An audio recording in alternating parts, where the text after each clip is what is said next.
اللہ کی نشانیاں کیا ہیں؟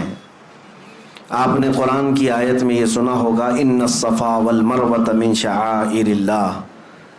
قرآن میں ہی ہے، دوسرے پارے میں اللہ تعالیٰ فرماتا ہے بے شک صفا اور مروہ اللہ کی نشانیوں میں سے۔ صفا مروہ کیا ہے؟ یہ دو پہاڑیاں ہیں، کعبے کے قریب دو پہاڑیاں ہیں، صفا اور مروہ۔ ان دو پہاڑیوں کو اللہ تعالیٰ فرماتا ہے کہ یہ اللہ کی نشانیوں میں سے ہیں۔ کس لیے نشانیاں ہیں؟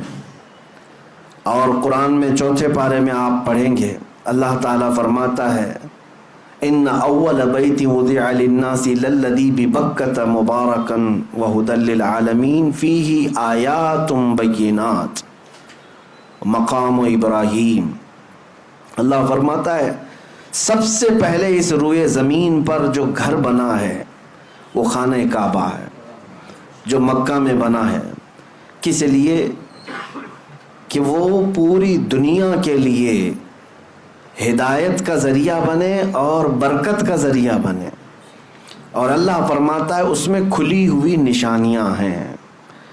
خانہ کعبہ کو اللہ فرماتا ہے اس میں کھلی ہوئی نشانیاں ہیں۔ صفا اور مروہ کو کہتا ہے رب تعالیٰ کہ یہ اللہ کی نشانیاں ہیں۔ کیوں میرے عزیزو؟ اگر کوئی حاجی یہ عقیدہ لے کر کے آتا ہے تو میں سمجھتا ہوں اس کا حج اللہ تعالیٰ قبول کر لے گا۔ میں جو بات عرض کر رہا ہوں وہ یہ ہے کہ صفا اور مروہ دو چھوٹی پہاڑیاں ہیں، اب تو ان کی اونچائیاں سب ختم کر دی گئیں، تھوڑی تھوڑی سی نشانیاں باقی رکھا ہے ایک سعودی گورنمنٹ نے، باقی سب تو مٹا دیا۔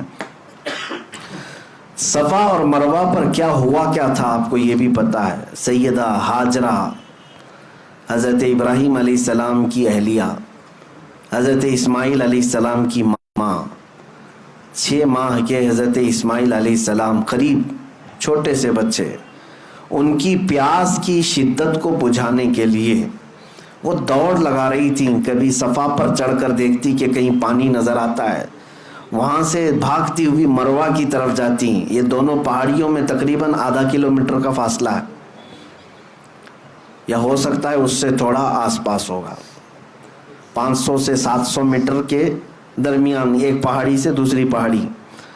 صفا پر چڑھتی پھر مروہ پر جاتی، پھر مروہ سے صفا کی طرف۔ لیکن اسماعیل علیہ السلام کو خانہ کعبہ کے قریب وہ سلا کر رکھی ہوئی تھیں زمین پر۔ روایات میں ہے کہ انہوں نے 7 چکر لگائے، پھر اللہ تعالیٰ نے اسماعیل علیہ السلام کی ایڑیوں کے نیچے سے زمزم کا پانی پیدا فرمایا، جس کو آج پوری دنیا پیتی ہے، سیراب ہوتی ہے، برکتیں بھی حاصل کرتی ہے۔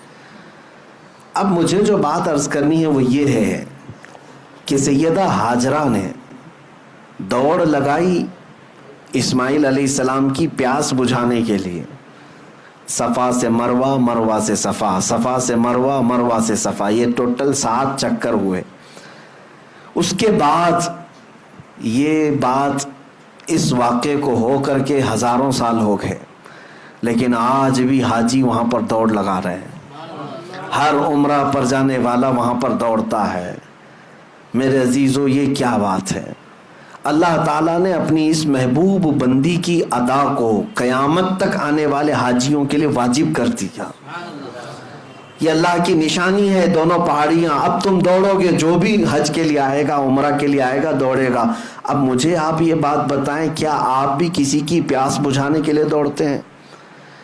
کیا آپ بھی وہاں پر کسی کو پانی پلانے کے لیے دوڑتے؟ نہیں۔ آپ سب کو پتا ہے ہم آج وہاں پر دوڑ کسی کی پیاس بجھانے کے لیے نہیں، بلکہ اللہ کی ایک محبوب بندی کی ادا پر عمل کرنے کے لیے دوڑتے ہیں۔ اب بات ایک نکتے کی میں عرض کرتا ہوں۔ اللہ کی نشانیوں میں سے ایک نشانی ہے، کیا ہے؟ صفا اور مروہ۔ توجہ چاہتا ہوں، بہت ہی ایک اہم نکتے کی طرف آپ کی طرف توجہ لے جا رہا ہوں۔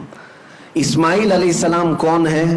اللہ کے نبی ہیں، بلکہ ابھی شیر خوار ہیں، دودھ پیتے ہوئے ہیں۔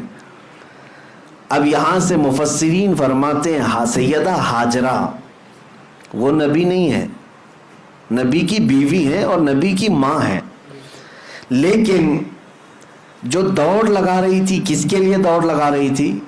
اسماعیل علیہ السلام کے لیے۔ مفسرین فرماتے ہیں ایک نبی کی پیاس کے لیے اگر کوئی دوڑے تو اللہ اس کو نشانی بنا دیتا ہے.